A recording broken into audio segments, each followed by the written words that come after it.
पण घराचा पाठीमागचा दरवाजा तिलाच बंद करायला लागतो. मधले सगळी दारं तिनंच बंद करायची असतात. पुढचा दरवाजा बंद करून कुलूप लावायचं काम तिचंच असतं आणि बाहेरचं गेट सुद्धा तिलाच ओढून घ्यावं लागतं. एवढं सगळं काम करून येऊन गाडीत बसायला तिला काय होतो, वेळ होतो.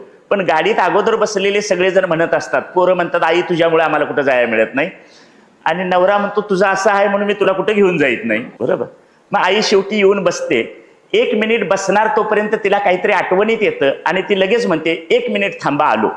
1 मिनिट थांबा आलो म्हणत ती परत येते, परत गेट उघडते, परत पुढचा दरवाजाचं कुलूप काढते, सगळी दारं उघडत पाठीमागे शेवटला जाते आणि गॅसचं बटन बंद करायचं राहिलं होतं तेवढं ते बंद करते आणि पुन्हा सगळी दारं लावत बाहेर येऊन गाडीत बसते. आणि गाडीत बसताना आई म्हणते बरं झालं मला सुचलं म्हणून, नाहीतर परत येईपर्यंत घर काही जाग्यावर राहिलं नसतं. आता माझा प्रश्न इथं आहे, आईला सुचलं का आईला भगवंतानं सुचवलं?